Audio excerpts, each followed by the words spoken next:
భూమిలో ఉన్న అన్నిటిని అనుభవిస్తూ నా బొబ్బస్కాయలు, నా మామిడికాయలు, నా కాయలు అన్నీ కూడా ఫలాలు రావాలి. ఎవరికి? మనం తినటానికి. ప్రతి చెట్టు చిన్నది మొదలుకున్న పెద్దది వరకు కూడా ఫలించి అభివృద్ధి పొంది నిలకడగా స్థిరత్వంలో ఉంది. ప్రకృతి అంతా మనలో ఎందుకు లేదయ్యా స్థిరత్వం, నిలకడ. ఈ నిలకడ లేని పరిస్థితిలో, ఈ స్థిరత్వం లేని పరిస్థితిలో బ్రతుకమ్మా అని మనం చెప్తుంటే ఎవరు బ్రతుకుతారు? బ్రతుకమ్మా అని సేవకుడు ద్వారా దేవుడు మాటలు వినిపిస్తున్నప్పుడు బ్రతకాలనే ఆశ మనకి ఎందుకు రావటం లేదని ఆలోచించగలిగితే ఆ బ్రతికితే ఏమొస్తుందంటే అనే ఆలోచన అయిపోయింది. బ్రతికితే ఏమొస్తుందిలే అని ఆలోచన అయిపోయింది. వేకువనే దేవుని వెతికేది లేదు, దేవుని కొరకు ఆలోచించలేదు, దేవుని కొరకు పని చేసే విధానం లేదు. కానీ 365 రోజులు మన కొరకు మనం వెతుకుతున్నాం కదా. 365 రోజుల్లో ప్రతి క్షణం పగలున్నంత వరకు ఆకలి కొరకు, ధనము కొరకు, వస్త్రము కొరకు వెతుకులాట వెతకవలసిన దేవుణ్ణి మాత్రం పక్కన పెట్టబోయినా. వెతకవలసిన దేవుణ్ణి పక్కన పెట్టి లోకము వైపు పరిగెడుతున్న మన జీవితాలలో నెమ్మది ఎలా వస్తుందని చెప్పండి. నెమ్మది లేని బ్రతుకుల్లో బ్రతికితే ఏమైపోతుందా అని మనం అనుకుంటామేమో. ఏమంటే జీవితంలో కూడా సుఖం ఉండదు, మరణించిన వెంటనే కూడా సుఖం ఉండదు. ఏదో స్థిరత్వం లేని భక్తిలో, నెమ్మది లేని జీవితంలో, నిలకడ లేని నా పరిస్థితుల్లో ఏమవుతుందిలే అని మనం అనుకుంటున్నాం. ఏమవుతుందో మన కుటుంబాలలో బాధలు అర్థం కావటం లేదా, మన శరీరంలో రోగాలు అర్థం కావటం లేదా, మన సమస్యలు తీరిన పరిస్థితులు అర్థం కావటం లేదా. ఎంత డబ్బు సంపాదిస్తున్నా ఆరోగ్యము, దేహము ఎందుకు క్షీణించిపోతుంది, ఎందుకు పరిస్థితులు, సమస్యల మధ్య వెళ్ళిపోతున్నాం అనే ఆశ ఏమైనా ఉందా? ఆలోచించడం పిల్లలు. కాబట్టి సమస్యలు లేని వారు ఎవరున్నారు చెప్పండి పిల్లలు. ఊపిరి ఆగిపోయేంత వరకు సమస్య వస్తూనే ఉంటుంది. కాబట్టి సమస్యలలో కూడా స్థిరత్వం చూపించారండి. ఎవరో తెలుసా? రేఖ అనే వంశంలో వచ్చిన ఒక కుటుంబం. ఈ రోజు మనం బ్రతకడానికి కావలసిన ఆధారం కొరకు, మనం బ్రతకడానికి కావలసిన ఆస్తి కొరకు, మనం నిలబడడానికి కావలసిన వస్త్రం కొరకు, ఆధారాల కొరకు ఈరోజు మనుషులు పరిగెడుతున్నాడు. ఈ మనుషులను చూస్తుంటే ఏమనిపిస్తుందా అనేది ఆలోచిస్తే ఉదయం నుండి సాయంకాలం వరకు బ్రతకడానికే పరిగెడుతున్నామే, దేవుని కొరకు ఏం చేస్తున్నాం అనేది ఆలోచిస్తే చాలా బాధగా ఉంటుంది. దేవుని కొరకు ఏం చేస్తాం అనేది ఆలోచిస్తే చాలా బాధగా ఉంటుంది. పోనీ నేను ఏం చెయ్యాలయ్యా అని మనం అడుగుతున్నామా? దేవుని కొరకు నేనేం చెయ్యాలి? ఆయన ఏమి నిన్ను భారాలు ఏమి చేయమంటలేదు కదా. నా ఆజ్ఞలు సులువుగాను భారముగా ఉండమన్నప్పుడు మనం ఏంటి భారం, ఏంటి బాధ, ఆయన ఏం చెబుతున్నాడు అనేది ఆలోచించగలిగితే ఉదయం లేవగానే నన్ను వెతుకుని ఆయన నువ్వు పడుకున్నప్పుడు ధ్యానించు. ఈ 24 గంటల్లో పగలున్నంత వరకు నీ కష్టాలు నాకు చెప్పు, నీ నష్టాలు నాకు చెప్పు, నీ బాధలు నాకు చెప్పు, నీ ఆత్మీయ స్థితి నా దగ్గర చెప్పు, నీ పాపం నా దగ్గర చెప్పు. ఒప్పుకోను జీవితంలో నువ్వు బ్రతుకుతున్నప్పుడు నీకు నేను నెమ్మదినిస్తాను. 24 hours పగలున్నంత వరకు చూశాను. కానీ మనం ఏం చేస్తున్నాం అనేది ఆలోచించగలిగితే 24 గంటల్లో పరుగున పరిగెడుతూనే ఉంటున్నాం. సామాన్యుడు మొదలుకొని శాస్త్రవేత్త వరకు. ఈరోజు మన ఇండియాలో ధనవంతుడు ఎవరంటే నెంబర్ 1 స్థానంలో, ఇండియాలో నెంబర్ 1 స్థానంలో అనిల్ అంబానీ. రిలయన్స్ అధినేత, రిలయన్స్ కుటుంబం ఎలా ఉందో తెలుసా? ప్రపంచంలో కాదు, ఇండియాలో. మన ఇండియాలో నెంబర్ 1 స్థానంలో ఉన్నాడు. యావత్ ప్రపంచంలో 10వ స్థానంలో ఉన్నాడు, చివరిలో ఉన్నాడు. అంటే వీటిని తలదన్నే వాళ్ళు ఉన్నారు. వీళ్ళందరూ ఏం చేస్తారు అనేది ఆలోచించగలిగితే రిలయన్స్ ఫ్యామిలీ అనిల్ అంబానీకి రోజుకి ఆదాయం తెలుసా? ఒక్క రోజుకి 12 కోట్లు. ఒక్క రోజుకి 12 కోట్లు. యావత్ ప్రపంచంలో ఆయన బిజినెస్ లో నుండి వచ్చిన రాబడి 12 కోట్లు. ఆయన ఎన్ని కార్లు ఉన్నాయో తెలుసా? రేంజ్ రోవర్ కారు లాంటి కోట్ల రూపాయల కారు కలిగిన కారులో 160కి పైగా ఉన్నాయి. 160కి పైగా. ఒక వీడియోలో చూపించాడు. ఒక దారి మధ్యలో వెళుతుంటే కారు ఆగిపోయింది. ఆయన కారు ఆగిపోతున్నప్పుడు రేంజ్ రోవర్ కంపెనీ అక్కడే ఉంది. ఆ కంపెనీకి వెళ్ళి కారు నాకు కావాలన్నాడు సేల్స్ మేనేజర్. సారీ సార్ ఇది ఆల్రెడీ బుక్ అయిపోయిందండి, ఇది ఇవ్వడానికి కుదరదు, మీరు బుక్ చేసుకుంటే నెలకు వస్తుంది అన్నాడు. నాకు ఇప్పుడే కావాలన్నాడు. వాడు ఇవ్వనన్నాడు. విత్ ఇన్ సెకండ్లో ఆ కంపెనీ కొనేసాడండి. విత్ ఇన్ సెకండ్స్లో సేల్స్ మేనేజరు కంపెనీలో కారు, ఇప్పుడు ఒక విజయ్ అనే వ్యక్తి బుక్ చేసుకున్నాడు. ఆ బుక్ చేసుకున్నాడు కాబట్టి అతనికి ఇవ్వాలి, నేను మీకు ఇవ్వను అన్నాడు. వచ్చిన వాడెవడు, అడుగుతున్న వాడెవడు, అతని కెపాసిటీ ఏంటని తెలియాలి సేల్స్ మేనేజర్కి. వచ్చిన వాడెవడు, ప్రపంచంలో ధనవంతుల లిస్టులో 10వ స్థానంలో ఉన్నవాడు, అంతటి కోటీశ్వరుడు నా దగ్గరకు వచ్చి కారు అడుగుతున్నాడంటే ఈ కారు ఇవ్వకపోతే నన్నేం చేస్తాడనే భయం లేదు. నేను ఇవ్వను అన్నాడు. వృత్తికి న్యాయం చేసేవాడుగా ఒక పక్కన కనబడుతున్నాడు. మీరు ఎంత కోటేశ్వరులైనా సార్ బుక్ చేసుకున్నారు కదా సార్, ఇది మీకు ఇవ్వడానికి లేదు, ఇంకో కారు మీకు లేదు, మీకు ఇదే నచ్చింది అంటున్నాడు. అప్పుడు అతను ఏం చేయాలి? బుక్ చేసుకున్న వాడికి ఫోన్ చేసి, నాయనా నీకు రేపు ఇదే కారు ఇస్తాను, ఈ రోజు డెలివరీకి నీకు రాకు, ఒక ప్రముఖ వ్యక్తి వచ్చాడు నీ కారు తీసుకెళ్ళిపోతున్నాడు అని చెప్పి తీసుకెళ్ళను సార్ అలా. అలా అనలేదనుకో వాళ్ళకి ఏమొస్తుంది? ఈగో హట్ అవుతుంది. నువ్వు నేను కాదు కదా నోరు మూసుకుని వెళ్ళిపోవడానికి. కోట్లు సంపాదించేవాడు, ఒక రోజుకి 12 కోట్లు సంపాదించేవాడు, ఆఫ్టర్ ఆల్ కోట్లు కలిగిన ఆ కారు నాకు కావాలంటే ఏమనటానికి ఈడంతటి వాడు అనుకుని ఆ కంపెనీ హెడ్కు ఎవడైతే స్థాపించాడో అడిగి ఫోన్ చేసి ఈ కంపెనీ కాస్ట్ ఎంత అని అకౌంట్లో డబ్బులు ఇచ్చేసి పారేసుకెళ్ళిపోయాడు. మేనేజర్ దగ్గరకు వచ్చాడు, ఈ కారు ఏదన్నాడు, అంబానీ గారు తీసుకెళ్ళిపోయాడు అన్నాడు. నాకు చెప్పకుండా ఎవడ తీసుకెళ్ళమన్నాడు అన్నాడు. అంబానీ గారు కారు నేను కాదు కంపెనీని కొనేశారు, ఈ ఉద్యోగం కూడా తీసేసాడు వెళ్ళిపోమన్నాడు అన్నాడు. చూసారా? అంటే ధనవంతుడు తన జీవితంలో సంపాదించిన ఆస్తి కోట్ల విలువ. ఆయన ఇంట్లో ఎంతమంది పనిచేస్తారు అనుకుంటున్నారు? 600 మందికి పైగా పనిచేస్తారు. ఆ ఇంట్లో పనిచేసేవారు 600కి పైగా ఉన్నారు. వాళ్ళ జీతం తెలుసా? ఒక్కొక్కడికి 2 లక్షలు. నెలకైన కరెంటు బిల్లు ఎంత వస్తుందో తెలుసా? 70 లక్షలు. 70,000 కాదు, 70 లక్షల కరెంటు బిల్లు కడతాడు ఆయన. ఆ కుబేరుడు, అపర కోటీశ్వరుడు. అతను ఏం చేస్తాడు అనేది ఆలోచించగలిగితే 18 గంటలు పగలున్నంత వరకు మనకలాగా సోమరపోతుల్లాగా పడుకొని మనం పని చేసుకుని ఏదో తినే అంతరం సరిపోయిందని అనుకోడు. నా బిజినెస్ ఎలా డెవలప్ అవుతుంది, ప్రపంచ వ్యాప్తంలో నేను ఎలా వెళుతున్నాను, ఎక్కడ ఏది జరుగుతుంది, ఏమవుతుంది అనేది ఆలోచన ఆయనకి కనబడుతుంది. మన మంచిని పెళ్లి చేశాడు. అలాంటి కోటీశ్వరుడికి దేవుడు ఎవరిని ఇచ్చాడో తెలుసా? రోగం కలిగిన కొడుకునిచ్చాడు. మొన్నటి వరకు యూట్యూబ్లో ఆయన నడుస్తుంది కదా, ఆయన పేరు ఏంటమ్మా? అనిత్ అంబానియా. 1 కోట్ల రూపాయలు నిశ్చితార్థానికి ఎంత ఖర్చు పెట్టాడో తెలుసా? 1500 కోట్లు నిశ్చితార్థానికి. 1500 లక్షలు కాదు, 1500 కోట్లు. పెళ్లికి ఎంత ఖర్చు పెట్టాడో తెలుసా? 5,000 కోట్లు. మన పెళ్లికి ఎంత అవుతుంది? నా పెళ్లికి ఖర్చు చేయలేదు, 10,000 ఎంత అయింది. మా తమ్ముడు పెళ్లికి లెక్కలు వేస్తే 4 లక్షలు 5 లక్షలు అయిపోతుంది. అంటే ఒక 4-5 లక్షలు అయింది నా పెళ్లికి తెలుసా, లేకపోతే 10 లక్షలు అయింది తెలిసేది మనం ఘనంగా చెప్తాం. ఆయనకి ఎంత అయిందో తెలుసా? 5,000 కోట్లు. ఇంకేంటనుకుంటున్నారు? WWFలో జాన్ అని ఏదో పేరు ఉంది. అంటే ఒక ప్రముఖుడు. WWF తెలుసా? కండలు తిరిగినోడు ఫైట్ చేస్తాడు. అందులో ప్రముఖుడు వచ్చాడు ఆ పెళ్లికి. ఆయన వస్తాడని ఎవరికి ఊహించాడు? WWF ఫైట్లలోనూ, క్రీడా రంగంలోనూ, వ్యాపార రంగంలోనూ, సినీ రంగంలోనూ ఎవరైతే ప్రముఖులు ఉన్నారో వాళ్ళందరూ వివాహానికి హాజరయ్యారు. వచ్చిన వాళ్ళకి గిఫ్ట్ ఏమి ఇచ్చాడు తెలుసా? నేను చచ్చిపోయిన అనుకోండి, మా తమ్ముడు ఏం చేస్తాడు? వేసిన వాటర్ బాటిల్ ఏదో గిఫ్ట్ చేస్తాడు. అంటే మనకు వచ్చిన వాళ్ళకి ఏదో చిన్న గిఫ్ట్ ఇచ్చి పంపిస్తాం. ఆయన ఈ ప్రముఖులకి అందరికీ గిఫ్ట్ ఏమి ఇచ్చాడంటే ఒక వాచ్ ఇచ్చాడండి.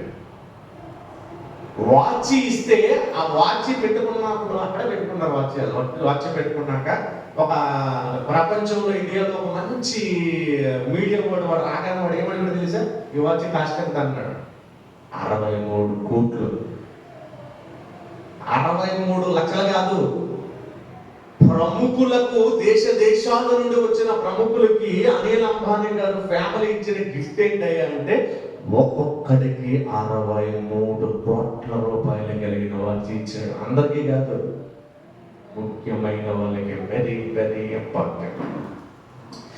ఎంత హోదా కలిగిన జీవితం, ఎంత హోదా కలిగిన జీవితం. వీళ్ళ పరుగులన్నీ ఏంటో తెలుసా? వ్యాపారం కొరకు, ఆస్తి కొరకే.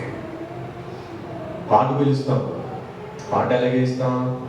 మా తమ్ముడు పెళ్లి పాటు వేసినప్పుడు పైన కవర్ ఉంటుంది, కవర్లో గుర్తిస్తాడు. నాకు ఇష్టం ఉండదు అలాగే. ఆ కవర్ తీసేసి కార్డులోనే ప్రింట్ వేయించాను. ఇప్పటికి లామినేషన్ చేసి పెట్టుకున్నాను. ఆడ దగ్గరే లేదు అది. ఆడ పెళ్లి పాటు ఇప్పటికి నేను పత్రం వేసుకుని పెట్టుకున్నాను. మా ఆశ పెళ్లి పాటు నా దగ్గర ఉంది, జ్యోతి పెళ్లి పాటు నా దగ్గర ఉంది. ఆ కార్డు మనం అలా పెట్టుకుంటాం చూడడానికి ఎంతో గుర్తుగా.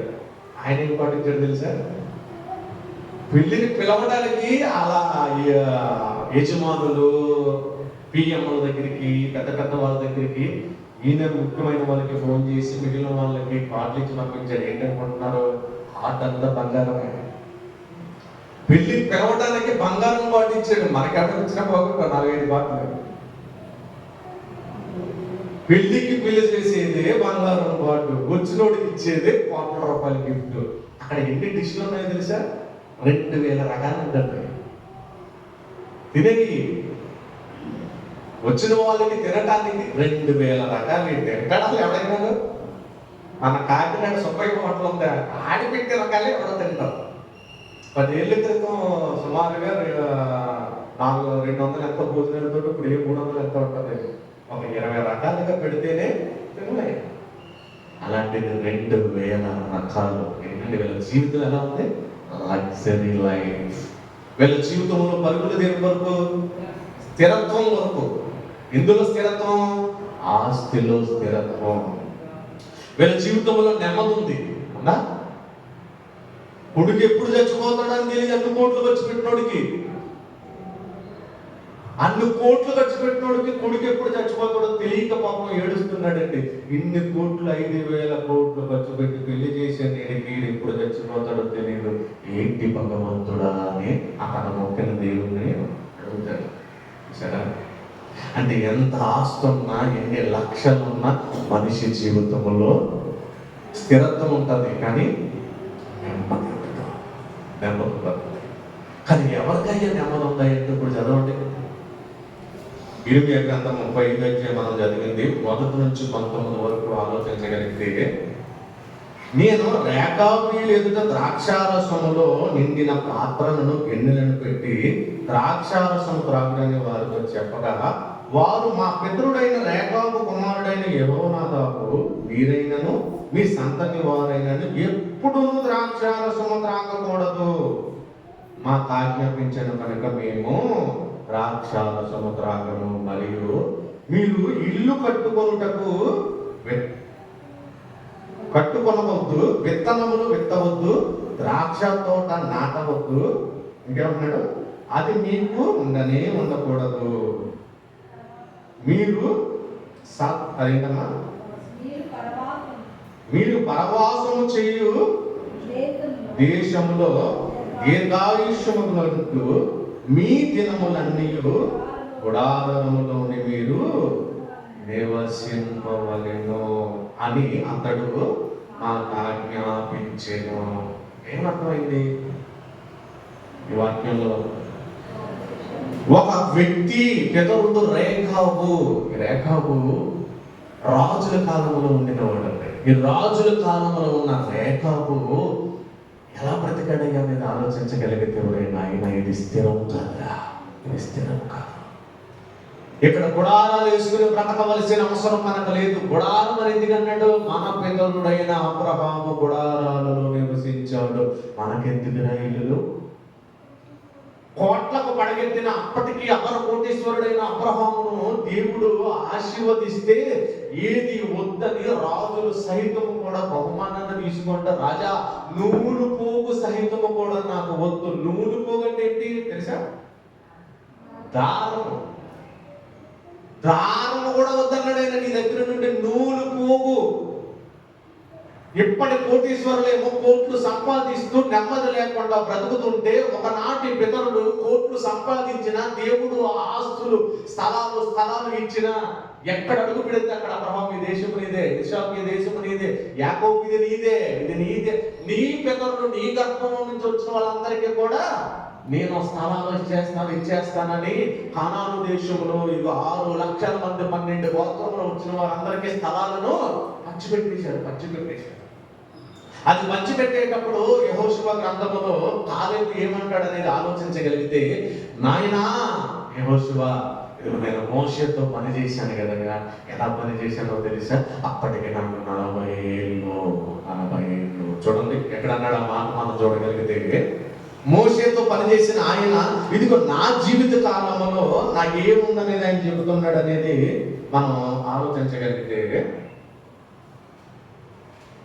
యెహోషువ గ్రంథము 14వ అధ్యాయము 9-10 మనం చూడగలిగితే, ఆ దినమున మోషే ప్రమాణం చేసి, నీవు నా దేవుడైన యెహోవాను నిండు మనసుతో అనుసరించితివి గనుక నీవు అడుగు పెట్టిన భూమి నిశ్చయముగా నీకును నీ సంతానమునకును ఎల్లప్పుడూ స్వాస్థ్యముగా ఉండవలెను.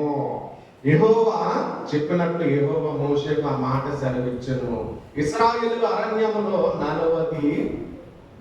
నడిచిన ఈ 45 ఏండ్లు ఆయన నన్ను సజీవునిగా కాపాడి ఉన్నాడు. ఇదిగో నేనిప్పుడు 85 ఏండ్ల వాడను. మోషే నన్ను పంపినప్పుడు నాకెంత బలం ఉన్నదో నేటి వరకును నాకంతే బలమున్నది. 40 ఏళ్ల వయసులో మోషే గారు నాకు ఇచ్చిన పనిని నేను అప్పచెపుతూ ఎప్పటికీ నా వయసు ఎంత అయ్యా అంటే 85. అంటే 45 ఏళ్ళు గడిచింది మోషే చనిపోయి. ప్రవక్త అయిన మోషే చనిపోయిన తర్వాత కాలేబు, నువ్వు నిండు మనసుతో, పూర్ణ మనసుతో, సంపూర్ణమైన భక్తితో బ్రతికావయ్యా, కనుక నీకు నెమ్మది నేను ఇవ్వకపోతే ఎలా? చూసారా, జీవితంలో నెమ్మదిని దేవుడు మనస్ఫూర్తిగా భయభక్తులు కలిగి బ్రతికితేనే నెమ్మదినిస్తాడు. ఆ బ్రతుకులు ఏమంటున్నాడో తెలిసైనా, నాకు వచ్చిన నెమ్మది దేవుడు నాకు ఇచ్చాడు, అప్పుడు ఆయన ఇచ్చిన స్థలాలు నాకు కావాలి. హెబ్రోను స్వాస్థ్యముగా యెహోషువ ఇచ్చేసాడు. ఆయన ఇస్తూ ఏమంటున్నాడో తెలుసా, 40 ఏళ్ళ క్రితం నేను ఎలా పనిచేస్తానో ఇప్పుడు 85 ఏళ్ళు వచ్చినా కూడా అదే బలము. 5,000 కోట్లు సంపాదించుకుని పెళ్లి చేసిన ఒక తండ్రి కొడుకుకి బలము లేదు. అంబానీలో కోట్లకు పడగెత్తిన కుటుంబాలలో 5,000 కోట్లకి పెళ్లి చేసిన అతనికి బలము లేదు. బలము లేదు. కానీ మంచివాడు బలము లేదు. ఆ బలము లేక ఆయన క్షీణించిపోతున్నాడు. ఈ రోజేమో దేవుని కొరకు బ్రతికిన వారు ఏం మాట్లాడుతున్నారో తెలుసా, వృద్ధాప్యములో కూడా నా జీవితంలో నిలకడ, స్థిరత్వం. యాకోబు గారు హెబ్రీయులకు రాసిన పత్రిక చూద్దాం, 11వ అధ్యాయం 22వ వచనం మనం చూడగలిగితే, హెబ్రీయులకు రాసిన పత్రిక 11వ అధ్యాయం 22వ వచనం. అందరూ దిగండి. 43 ఏళ్ళకే కంటి చూపు తగ్గిపోయి కళ్ళు కనబట్టలేదు. కాలేబు గారికి 85 ఏళ్ళు వచ్చినా అదే బలము, అదే స్థిరత్వం. ఏది మన జీవితంలో, మన శరీరంలో ఎక్కడ ఉందండి? వయసు లేదు, బాల్యం లేదు, రోగాలతో బాధపడుతున్నా, 30 ఏళ్ళ వయసులో అతనికి అంతే, చిన్న వయసులో ఉన్నా, 10 ఏళ్ళ వయసులో ఉన్నా, ఎన్నో తీరని రోగాలతో ఈరోజు బాధపడుతున్నా, అలాగే బతికేద్దాం అనుకుంటున్నాం తప్ప దేవుని కొరకు బ్రతకాలనే స్థిరత్వం మాత్రం రావడం లేదు. ఏమంటున్నాడు చూడండి, 22వ వచనం, 11-22వ వచనంలో, 11-22 మనం చూడగలిగితే, దేవుడు తనకు అవసాన కాలమున సమీపించినప్పుడు విశ్వాసమును బట్టి ఇశ్రాయేలు కుమారులను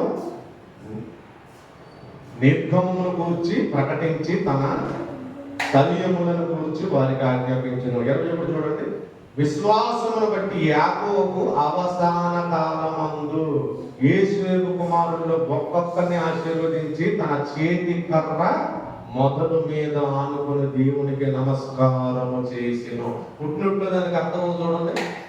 అవసాన కాలం అంటే ఏంటి? మరణకాలము. యాకోబు గారు మరణకాలం వచ్చేటప్పుడు వయసు అయిన తర్వాత మరణకాలంలో ఇతనికి శరీరం సహకరించకపోయినా కూడా ఇతని ఆశ ఏంటో తెలుసా? తన కుటుంబంలో ఉన్న 12 మందిని పిలిచి ఆశీర్వదిస్తున్నాడు, హెచ్చరిస్తున్నాడు. ఏమని ఆశీర్వదిస్తున్నావయ్యా, ఏమని హెచ్చరిస్తున్నావయ్యా అనేది ఆలోచించగలిగితే, ఒరే నాయన, ఇదిగో నా తండ్రి,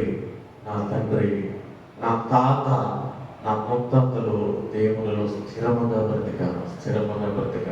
12 మంది పిల్లలను ఇచ్చారు, గర్భములో చీడ పురుగులు అయిపోయారు.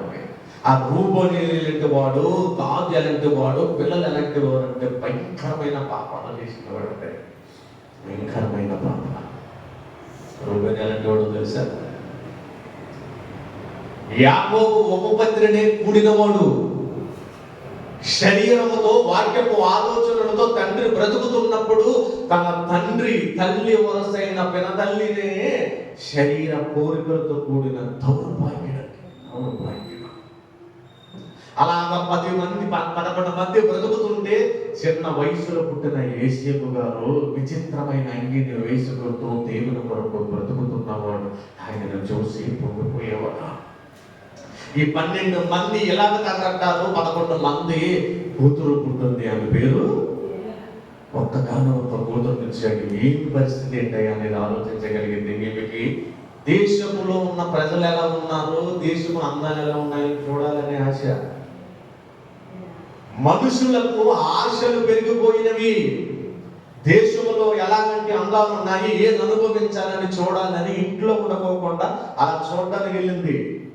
లోకములో ప్రకృతి ఎలా ఉంది, లోకములో ఏది అందంగా ఉంది, ఏది విలాసవంతమైన జీవితం ఉందని నువ్వు చూడటానికి వెళితే నిన్ను చూసే మూర్ఖులు ఉంటారు. నిన్ను చూసే క్రూర మృగాలు లాంటి స్వభావం కలిగిన మనుషులు విడిచిపెడతారా? ఆ రోజు దీనాన్ని వాడు చేసి చంపేశాడు. పరిస్థితి అయిపోయింది. ఈ రోజు చిన్న పిల్లలనే విధానం లేకోకుండా బాల్యం 5 ఏళ్ళు, 6 ఏళ్ళు, 10 ఏళ్ళు కామపు ఆలోచనలతో పెట్టిపోయి పిల్లలను చంపేస్తున్నారు. జీవితంలో స్థిరత్వం లేక, దేవుని కొరకు బ్రతకాలనే ఆలోచన లేక, భయంకర స్వభావాలతో పిల్లలు బ్రతుకుతున్నప్పుడు, ఏంట్రా ఈ స్వభావం, ఏంట్రా ఈ ఆలోచన, ఏంట్రా ఈ తలంపు, ఏంట్రా, నాకు ఎంత వృద్ధాప్యము దశలో నెమ్మది తెచ్చారు. ఆ రాజు కొడుకాడు తప్పు చేస్తే తప్పు చేశాడు, మీరందరూ వెళ్ళి ఆ మగాళ్ళందరినీ చంపేశారు. ఏంట్రా నాయన, నాకు ఎంత శోకము మిగిల్చారు, ఇది నేను ఎలా పడుకోను అని బాధపడుతూ తన జీవితాన్ని ముగించుకున్న రోజులు. అలా జీవితాన్ని ముగించుకున్న రోజులు అయిపోయిన తర్వాత ఏం జరిగింది అనేది ఆలోచించగలిగితే, ఒకనాడు ఇదిగో యేసేపు గారు నిలబడి, నాన్న 12 పనులు నాకు తనలోకి వచ్చినాయి, ఒక పన నిలబడింది, మిగిలిన 11 పనులు వంగిని నమస్కారం చేసినాయి. అంటే ఈ భావం అర్థమైన వాళ్ళు ఎవరు ఉంటారు అంటే, ఏంట్రా నీ ఉద్దేశం? నీకు నేనను, నీ తల్లియు, నీ అన్నయ్యు, మేమందరం నమస్కారం చేయాలా అన్నాడు. ఆయన కూడా జ్ఞాపకం పెట్టుకున్నాడు. అన్నలకు చెప్పాడు, అన్నయ్య ఈ కళ వచ్చిందిరా. నా తమ్ముడికి ఇలాంటి కళ రావడం ఏంటి అంటే, రేపటి దినంలో ఏమైనా మాకన్నా మా తమ్ముడు అభివృద్ధి పడతాడా? మా తమ్ముడికి దేవుడు ఏమైనా మంచి స్వాస్థ్యం ఇస్తాడా? ఓన్లైనా నీకైనా వచ్చిందిరా, మాకు రాలేదురా అని. పెద్ద కొడుకు లేదు, చిన్న కొడుకు లేదు, 2వ వాడకు లేదు, 3వ వాడకు లేదు. అందులో ఒకడు ప్రేమించేవాడు వేసేవాడు. గోతులు పడేసినప్పుడు, రేడు మన రక్తం కదా, ఇలా పడేయకూడదు, అమ్మేద్దామా అని అంటే సరే అని అమ్మేశాడు. అలా వెళ్ళిపోయిన వాడు కొన్ని సంవత్సరాలుగా అలాగే బాధపడుతూ, ఇబ్బంది పడుతూ అలా ఉన్నప్పుడు తెలియని తప్పుకి చెరసాలకు వెళ్ళిపోయాడు. తను చేయని తప్పుకి చెరసాలకు వెళ్ళిపోయి అక్కడ కూడా ఏంటి పరిస్థితి అనేది ఆలోచించుకోకుండా నెమ్మది కలిగిన జీవితాన్ని పాటిస్తున్నాడు. నెమ్మది కలిగిన జీవితాన్ని ఎంత నెమ్మదో తెలుసా? చెరసాల నాయకుడికి మనస్సు మార్చి వాళ్ళ మీద అధికారిగా నిలబెట్టాడు. మరి మన జీవితంలో మనం చేసే పనుల్లో ఎందుకంటే ఎదగలేకపోతున్నాం? మన జీవితంలో మనం చేసే పనుల్లో ఎందుకు మనం ఎదగలేకపోతున్నామంటే, మన జీవితంలో దేవుని మీద మనం ఆధారపడటం లేదు. మన జీవితంలో దేవుని మీద మనం ఆధారపడటం లేదు కాబట్టి నెమ్మది లేని జీవితాలలో, స్థిరత్వం కలిగిన భక్తి లేక, నిలకడ కలిగిన జీవితం లేనప్పుడు మనకి ఎలా వస్తుందో చెప్పండి ప్రియులారా. అతడు స్థిరత్వంగా ఉన్నాడు దేవుడి దగ్గర, పాపాన్ని అంటుకోకుండా పాపానికి పారిపోయాడు. ఎవరన్నా కాలంలో పోతీఫరు భార్య, ఇదిగో నాతో నువ్వు శయనించమని తప్పు చేస్తున్నప్పుడు, ఆది కాండం 38:1-10 వరకు, నీ దగ్గరికి నేను రానమ్మా అని నువ్వు నా యజమానులకు భార్యవు. అంటే యజమానుడికి మనం తెలుగు పదం ఏంటి? అయ్యా అని పిలుస్తాం యజమానుడు. నా యజమానుడు అయ్యే విధములు అమ్మా. చూసారా, వయసులో ఉన్న ఆయనకి కోరికలను చంపుకొని దేవుని కొరకు బ్రతకాలని స్థిరము కలిగి నిలకడ కలిగిన వాడు. ఇది తగదమ్మా, నీ భర్త నిన్ను తప్ప అన్ని నాకు అప్పచెప్పాడు. నీ భర్త తర్వాత నేనే ఈ సామ్రాజ్యానికి. ఎంత పాపము నీ భర్త ఎదుట కాదు, నేను ఎవరి ఎదుట పాపం చేయకూడదు తెలుసా? యెహోవా దేవుడు ఒకడు చూస్తున్నాడు, ఆయన ఎదుట నేను పాపము చేయకూడదు. ఎన్నిసార్లు చదవరండి. చిన్నప్పటి నుండి ఈ సందర్భం వింటూనే ఉంటున్నాము. ఆ ఆలోచనలు, ఆ తలంపులు ఏమైనా మనకు వచ్చిందా? స్థిరత్వం. మనం చేసే పనిలో నమ్మకం కలిగి పాపం చేయకోకుండా పనిలో నాణ్యత కలిగి ఉంటున్నాము. దేవుడిని నమ్ముకున్నవాడు పనిలో మోసం చేస్తాడు, యజమానిని మోసం చేస్తాడు, అక్రమంగా డబ్బులు సంపాదిస్తాడు. మరి మనం ఏమి ఉండాలి? యశులాగా నమ్మకంగా ఉండాలని మనకు లేదు కాబట్టి మన పనిలో నాణ్యత మనకి లేదా. యేసు గారి గురించే చెప్పినట్టు ఉంటుందండి ఒక మాట, చెరసాలలో ఉన్నను అతడు సింహాసనం మీద కూర్చుంటాడని. అతని కోసమే రాయబడి. అలా చెరసాలలో నుండి సింహాసనానికి వెళ్ళిన వాడు యేసు. నిలకడ కలిగిన భక్తి, స్థిరత్వం కలిగిన భక్తి. అలాగే వెళ్ళిన తర్వాత రాజుగా అయ్యాడు. కలబాము చెప్పాడు, ఆ కరువులో 7 ఏళ్ళు కరువు వస్తుంది రాజా, ఈ కరువును మనం ఎలా చేయాలంటే, ఎంత చెప్పిన జ్ఞానవంతులు నీకంటే ఎవరు లేడు, నీవే రాజుగా ఉండవు, నా తర్వాత నీవే, ఏదైనా ముఖ్యమైన విషయం వస్తే మాత్రం నాకు చెప్పు అని అలా కూర్చుండిపోయాడు. అనే విషయం ఏంటంటే ఆ భక్తిలోని స్థిరత్వం. భక్తుల జీవితంలో ఉన్న స్థిరత్వం మనకు రాదా? ఎక్కడ నేర్చుకున్నాడు ఈయన? ఈ నిలకడ కలిగిన భక్తి, ఈ స్థిరత్వం కలిగిన భక్తి ఎక్కడ నేర్చుకున్నాడు? తన తండ్రిని చూసి నేర్చుకున్నాడు. తన తండ్రి కళ ఎందుకు వచ్చింది? యాకోబు గారు పడుకున్నప్పుడు కూడా ఒక రాయిని తలగాడు పెట్టుకుని పడుకుంటే అతనికి కళ వచ్చింది. ఆది కాండం 26, 27, 28 అధ్యాయాలు చదివితే ఆ కళ భాగము నెరవేర్పు, ఆశీర్వాదం, కష్టాలు, బాధలు, ఇబ్బందులు, 20 ఏళ్ళలో మారు లాభాన్ని మార్చిన జీతము పెంచలేదు. లాభాలు జీతమే పెంచలేదు, తగ్గించాడు, మార్చాడు. 3 సార్లు జీతాన్ని మార్చాడు. 20 ఏళ్ళు గుడ్డి సాగిరి చేశాడు. దేవుడు నాకు తోడు లేకపోతే నిశ్చయముగా నువ్వు నన్ను బుద్ధి చేతులతో పంపిస్తాను. లాభాన్ని ఎవరనుకున్నారు? లాభాలు అసలే లాభాలు ఉండాలి ఆయనకి. రెక్కమ్మని పెళ్లి చేసుకున్నప్పుడు మంచి దాసు వచ్చినప్పుడు ఈయన ఏం చూసాడో తెలిస్తే, రెక్కమ్మ చేతిలో ఉన్న బంగారాన్ని, శివులకు ఉన్న బంగారాన్ని చూసి, ఏది ఎక్కడున్నాడు నీకు ఇచ్చినాడు అంటే బయట ఉన్నాడంటే, యెహోవా వలన ఆశీర్వదింపబడిన వాడు బయట ఉండనేయాలని ఆది కాండం 25 అధ్యాయం అంటాడు. మనం ఆ మాట గోడ మీద రాశాం. రోడ్డు మీద ఇల్లు ఉండి యెహోవా చేత ఆశీర్వదింపబడిన వాడు బయట ఉండనేలా, లోపలికి రాని, ఇదిగో ఈ గోడల పైన ఉంటుందని కాదండి దాని అర్థం. వాక్యములు, అనుభవం లేకపోతే అలాగే ప్రార్థన చేసుకుంటాం. యెహోవా వలన ఆశీర్వదింపబడిన వాడు లోపలికి రాన్నాడు. ఎందుకో తెలుసా? అక్కడ తన చేతిలో బంగారం ఉంది కాబట్టి. అలాంటి లాభాలు కలిగిన లాభాను యాకోబు గారిని మోసం చేసినా కూడా తన తప్పును తెలుసుకుని విరిగి నలిగిన మనసుతో పశ్చాత్తాపపడి దేవుని కొరకు బ్రతికిన తండ్రిని అనుసరిస్తూ బ్రతుకుతూ ఉన్నాడు. భయభక్తులు, నెమ్మది కలిగిన జీవితాలు ఎలా వస్తాయి అంటే తండ్రులు పిల్లలకు నేర్పించవలసింది. ఒకవేళ తండ్రులు బ్రతకకపోయినా, పిల్లలు బ్రతకకపోయినా, ఆ తర్వాత యవ్వనంలోనే నువ్వు తెలుసుకుని బ్రతకవలసిన అవసరం ఉంది. మొదటి సమయంలో 25 అధ్యాయంలో నాబాలు అనే దౌర్భాగ్యుడు ఉన్నాడు. అబీగయిలైన అందమైన భాగ్యం ఉన్నవాడు, పూర్తి స్వభావం కలిగి బ్రతుకుతున్నాడు. వాడికి ధర్మశాస్త్రం అంటే భయం లేదు, దేవుడు అంటే భయం లేదు. సౌలును చూస్తూ ఉన్నాడు తప్ప దావీదు ఎవరు, దావీదుకి దేవుడు చేసిన కార్యాలేంటి, రేపటి దినాన్ని దావీదు రాజు అవుతాడేమో అని. నువ్వు కష్టాల్లో ఉన్నప్పుడు గోడగా ఉండి మిమ్మల్ని కాపాడాడు, మా సైన్యము ఆహారం అడుగుతున్నాడు. ఇప్పుడు రాజు అడవులలో తిండి లేకుండా ఉన్నాడు, పంపిద్దామనే ఆశ లేదు. ఏమన్నాడో తెలుసా? దావీదెవడు, నా యజమానిని విడిచిపెట్టి పారిపోయిన వాళ్ళందరూ నేను జ్ఞాపకం చేసుకోవాలా? ఎంతటి దౌర్భాగ్యపు స్వభావం! అబీగైలు ఉంది, మూర్ఖుడైన తన భర్త దగ్గరికి జ్ఞానవంతురాలు వీళ్ళు కట్టుకుంది. ఎందుకని?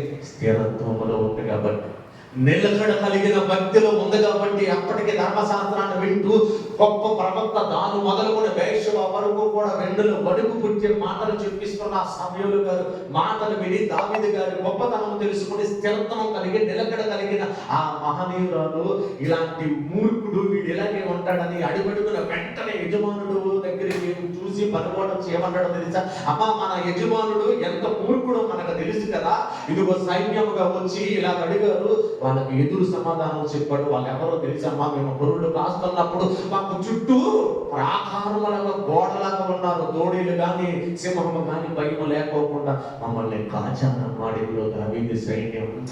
అలాంటి దావీదు ఆహారం వరకు కబురు పెడితే ఈ మూర్ఖుడు దావీదు ఎవడు అని అడిగాడు.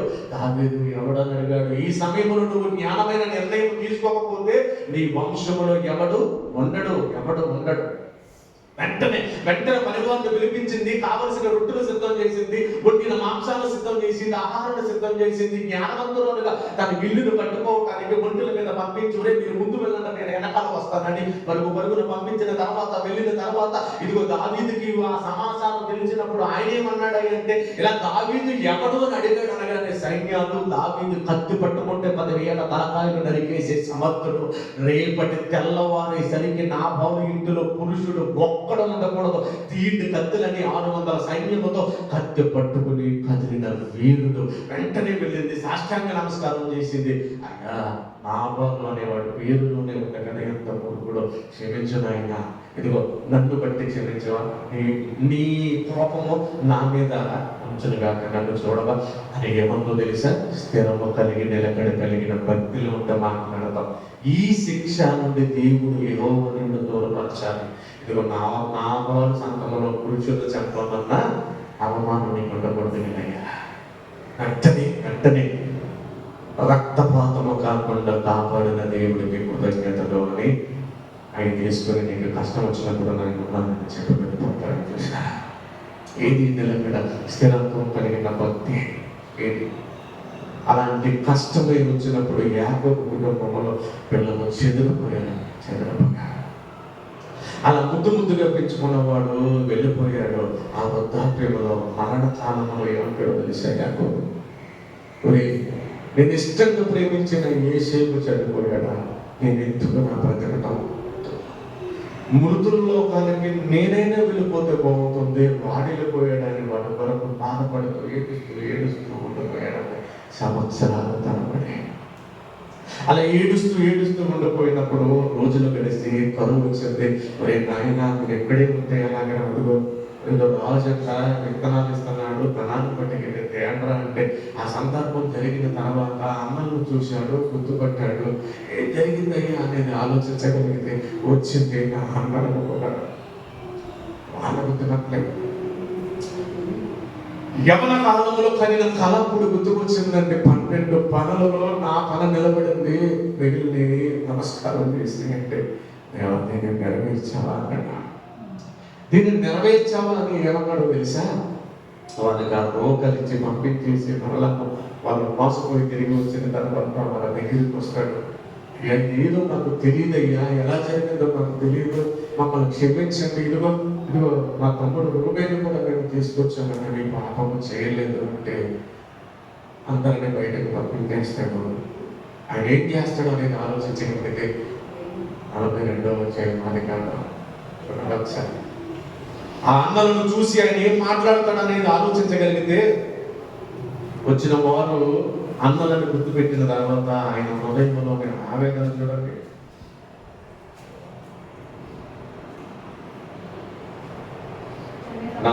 మొదలు వచ్చిన ధాన్యం ఐగుప్తులో ఉన్నదని యాకోబు తెలుసుకున్నప్పుడు మీరేలా ఎంతమంది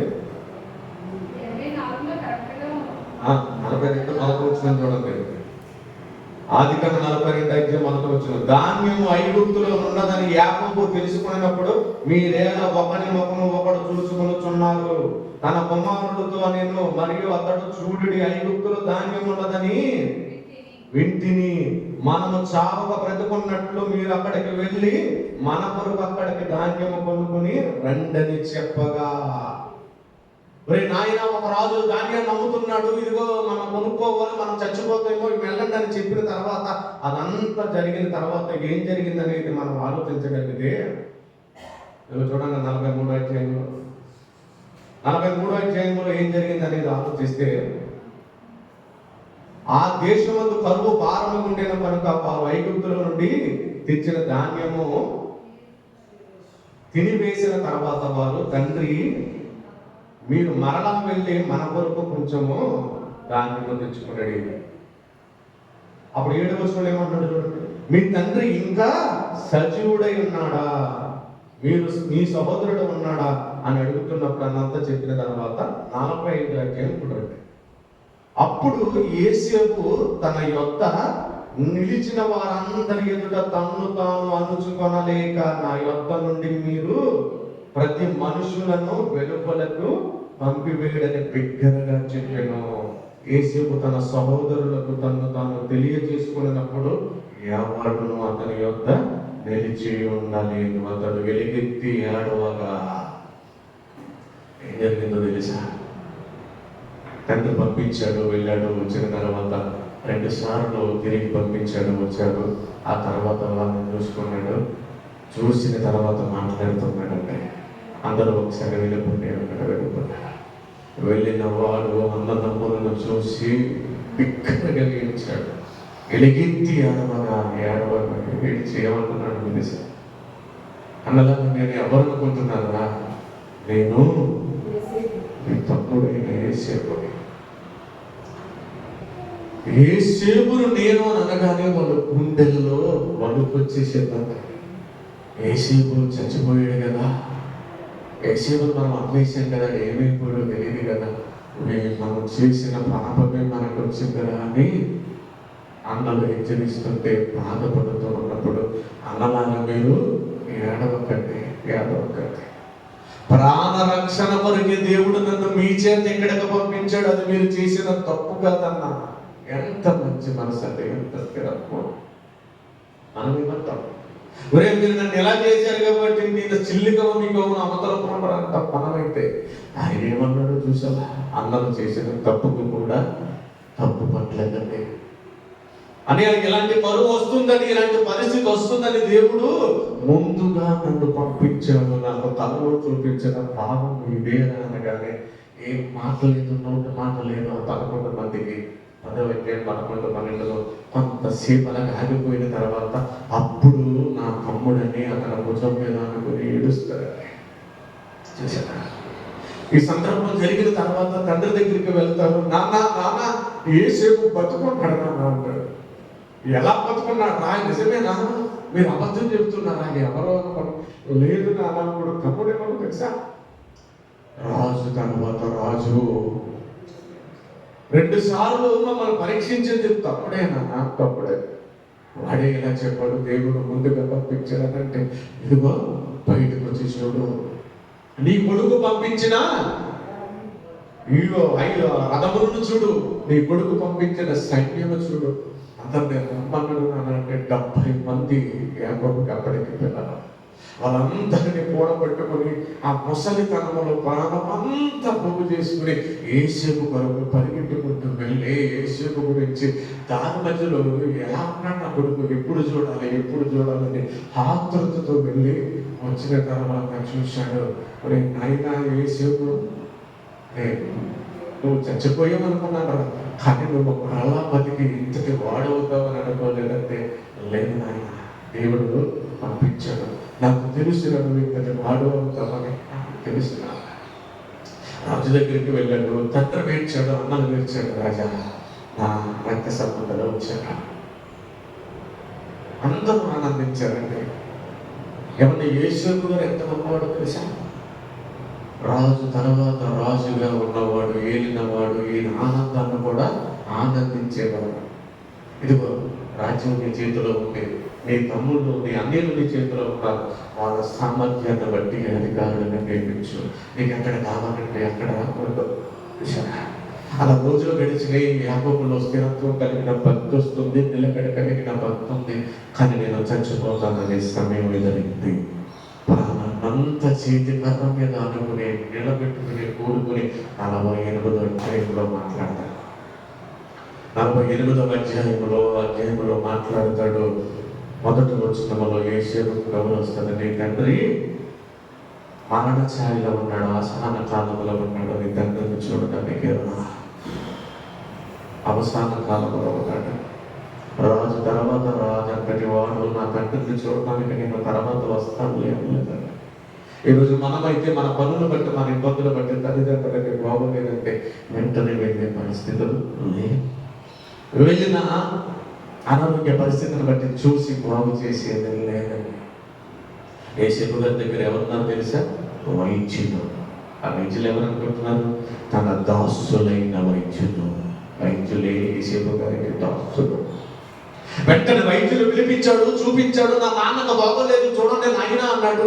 చూపించిన తర్వాత ఏంటి నాయన అంటే, ఒరే నీతో మాట్లాడాలా అంటున్నాడు. ఇప్పుడు ఏంటి నాయన మాట్లాడాను? పడుకో నాన్న. లేదు నాన్న అప్పుడే మాట్లాడాలి. బలమంతా కూడబెట్టుకుని చేతి కర్ర మీద నిలబెట్టిన ఆయన చెబుతున్నాడు, మరి నువ్వు చచ్చిపోయి అనుకున్నాను అన్నాను.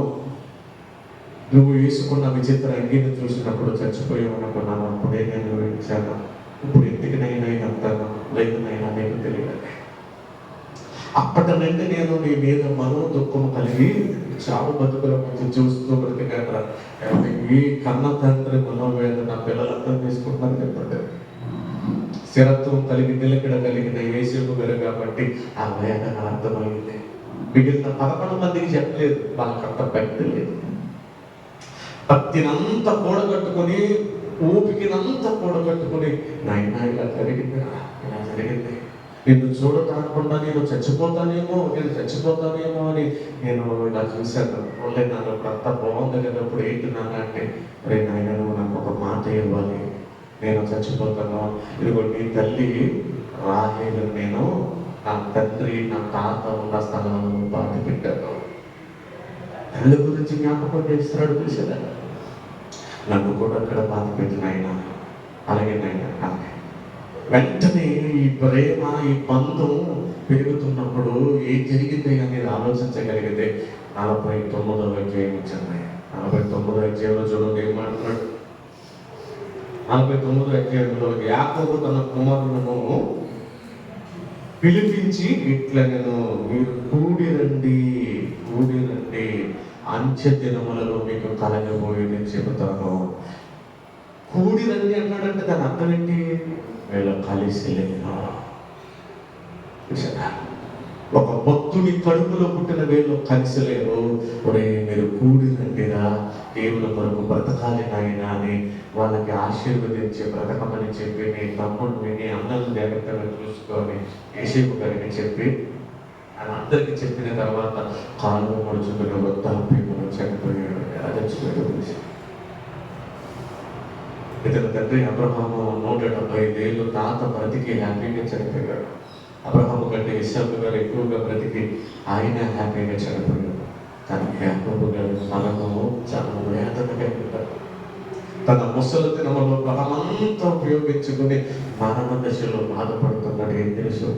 నా కడుపుల జీవితాలు బాగోలేదు, స్థిరం లేదు, భక్తులు నిలకడ లేదు. నాయన మీరు ఇలాగే ఉంటే దేవుడు ఆజ్ఞను నేరుతాను. అంత్యకాలంలో మీకు ప్రమాదాలు జరుగుతాయి, నేను తెలియజేస్తున్నాను చేయగలరా? ఆ తర్వాత కాలంలో ఏం జరిగిందో తెలుసా? యేసేపు గారు కూడా మరణించే స్థితి వచ్చింది. రాజును పిలిచాడు, నా తండ్రి మాట తీసుకున్నాడు, నేను రాత్రికి వస్తానని వెళ్ళనైనా అన్నాడు. వెళ్ళాడు, వచ్చాడు. ఆ తర్వాత అన్నలు గుండెల్లో వణుకు పుట్టింది. మన తండ్రి చనిపోయాడు కదా, మనల్ని చంపేస్తాడేమో, మీరు నా రక్తం పంచుకొని పుట్టిన అన్నలు కదా, నేనెందుకు చంపుతాను? కానీ వాళ్ళందరినీ తీసుకుని చిన్నవాడైనా అప్పుని చేర్చుకున్నాడంటే, అప్పుని చేర్చుకుని అన్నలకు కావలసిందంతా, వదినలకి కావాల్సిందంతా, పిల్లలకు కావాల్సిందంతా సిద్ధం చేశాడు. 70 మంది సంతానం సిద్ధం చేశాడు. నేను చచ్చిపోతాను, నాన్న బాధ పెట్టిన చోటి నా ఎముకలు తీసుకెళ్ళండి అలా అన్నాడు. ఆ యువకుడు తీసుకెళ్ళాను. అలాగే తప్పుడు తీసుకెళ్తాను అన్నాడు. ఆ తర్వాత చచ్చిపోయాడు. యాకోబు చచ్చిపోయినప్పుడు ఊరంతా ఎలా ఏడ్చారో తెలిసా? 70 దినాలు ఏడ్చారు. 70 దినాలు. మనం చచ్చిపోతే మన భార్య 4-5 రోజులు ఏడ్చి మర్చిపోతుంది. పుట్టిన పిల్లలు చచ్చిపోతే 4-5 రోజులు, 1 నెల ఏడ్చి చచ్చిపోతాం. ఒక యాకోబు ఎవరు యోసేపు గారు దగ్గరని ఆ ఇశ్రాయేలీయులంతా 70 దినాలు ఏడ్చారు. ఆ తర్వాత ఆస్తులు పంచిపెట్టేటప్పుడు ఏమైందో తెలుసా? మనుష్య గోత్రంలో పుట్టిన యోసేపు సంతతి వారికి దేవుడు ఆస్తిని ఇచ్చాడు తప్ప రూబేను వంశంలో ఉన్న వారికి దేవుడు ఇవ్వలేదు. రూబేను వంశంలో ఆ తర్వాత ఒక్క నాయకుడు రాలేదు, ఒక్క రాజు రాలేదు, ఒక్క ప్రవక్త రాలేదు. బ్రతికి వాళ్ళు లేకుండా అయిపోయారు. ఏది నిలకడ కలిగిన భక్తి, ఏది స్థిరత్వం కలిగిన భక్తి. ఈరోజు భక్తి మన దగ్గరికి వచ్చి దేవుడు మానండి అంటే ఏదో మనకి ఎలా ఉందంటే మానలేని పైకి పరిస్థితి అవుతుంది. రేఖాబు పిల్లలు మమ్మల్ని ఇల్లు కట్టుకోవద్దన్నాడు, వ్యవసాయం చేయొద్దన్నాడు, ద్రాక్ష నాటును వేయొద్దన్నాడు, దేవుడిని అంటు కట్టుకుని ఉన్నాడు అన్నాడు. అప్పుడు దేవుడు ఏమన్నాడో తెలుసా? రేఖాబు తన మాటలు తన వంశంలో చెప్పిన వారికి స్థిరముగా ఉన్నాయి. నేటి వరకు రేఖకు చచ్చిపోయాడు కదా, తన పిల్లలు మాటలు స్థిరముగా ఉన్నాయి, కానీ నా మాటలు స్థిరముగా లేవు. అదే 35వ అధ్యాయం 15 నుండి 18 వరకు. ఇశ్రాయేలుకి ఎన్ని అద్భుతాలు చేసినా నా మాట స్థిరము లేకోకుండా మనం బ్రతుకుతున్నారన్నాడు. ఏది నిలకడ కలిగిన భక్తి, నిలకడ కలిగిన భక్తి ఇది, స్థిరము కలిగిన భక్తి ఇది. నెమ్మది కలిగిన జీవితాలు మనకి లేవు అంటే దానికి అర్థం ఏంటో తెలుసా? మన బ్రతుకులు దేవునికి హత్తుకునే లేవు కాబట్టి. రోజు ఉంటాం, రేపు వెళ్ళిపోతాం. మీ వృద్ధాప్య దశలో, యవన దశలో, నడి వయసులో మన జీవితాలు బాగోలేదు, సమస్యలు, ఇబ్బందులు, వీటన్నిటినీ దేవుడిలో మనం నిలబడుతూ స్థిరంగా మనం బ్రతకగలిగితే దేవుడు నిలబడతాడు. ఒకవేళ ఈ కష్టాలు, బాధలు ఉన్నా కూడా దేవుడు నెమ్మదిని మనకిస్తాడు. కోట్ల రూపాయలు ఉన్న అనిల కుటుంబానికి నెమ్మది లేకపోతే అనారోగ్య పరిస్థితిని చూసి ఈరోజు మన కుటుంబానికి దేవుడు నెమ్మదిని ఇస్తాడన్నాడు. ఇది తెలిసి అన్నయ్యలందరికీ చెప్పగలము మనం? ఈ మాట చెప్తే నమ్ముతాడా? నమ్మడు కదా. మరి మనకేం మైదా నమ్మడానికి, మనకి బాధ చెప్పండి నమ్మడానికి. సంపూర్ణ భక్తి ఉంటేనే నెమ్మది వస్తుందన్నాడు. ఈ భక్తిలో స్థిరత్వం ఉండాలి, నిలకడ ఉండాలి, సత్యములు అనుభవం ఉండాలి, సంపాదించాలి. ఆలోచించకపోయినా ఈ రోజు చచ్చిపోతే రేపు అగ్నిగుండానికి కాదు, చచ్చిన క్షణం వెంటనే వెళ్ళిపోతాం. వెంటనే నేను చచ్చిపోతే మధ్యప్రదేశ్ నుంచి మా మేనమామలు వస్తే నన్ను తీసుకెళ్తారు. రేపు నేను చచ్చిపోయి 24 గంటలు ఉంచాలి. మా నాన్నగారు చనిపోయింది, మా నాయన చచ్చిపోతే సాయంకాలం తీసుకెళ్ళిపోతాం. మా నాన్న చచ్చిపోయినా, మా అమ్మ చచ్చిపోయినా 18 గంటలు దూరంలో ఉన్న రక్త సంబంధాలు రావటం కొరకు ఎదురు చూస్తాం. కానీ మనం చచ్చిపోయిన క్షణంలోనే ఎక్కడికి వెళ్ళిపోతాం తెలిసే? తన వంతులు పాతి పెట్టబడి చనిపోయేబడినప్పుడు అతడు పాతాళములో ఎన్నిసార్లు, ఎన్ని సంవత్సరాలు, ఎన్ని మాటలు విన్నా నిలకడలేని భక్తిలో, స్థిరత్వం లేని భక్తిలో జీవితాన్ని ముందుకు తీసుకుని వెళితే నాశనమైపోతా. దయచేసి మారండి ప్లీజ్, దయచేసి మారండి. మాట వినబడుతున్నప్పుడు నిర్లక్ష్యం చేయొద్దు. ప్రేమ మరణకాలం మనకి ఎప్పుడు వస్తుందో తెలియదు. మన ప్రాణంలో ఓపిక లేకపోయినా వాళ్ళంతా కూడా పట్టుకుని వృద్ధాప్యంలో ఉన్న, నడి వయసులో ఉన్న దేవునిలో స్థిరపడండి. నిలకడ కలిగిన భక్తిలో ఉండదు, సత్యములో అనుభవం సంపాదించండి. అప్పుడు మన జీవితంలో నెమ్మది వస్తుంటాయి, బ్రతకాలని కోరిక వస్తుంటాయి. ప్రార్థన తీసుకుంటాం. మమ్మల్ని పిల్లలుగా ప్రేమించిన మక్కలతో ఇదిగోనైనా స్థిరత్వం లేని భక్తిలో నెమ్మది ఎలా వస్తుందని అంటే అలాగనేది కనబడుతుంది. స్థిరత్వం కలిగి, నిలకడ కలిగిన, భక్తి కలిగిన జీవితాలలో నెమ్మది కలిగిన బ్రతకాలని ఎందరో జీవితాలను చూపించారు. ఆయన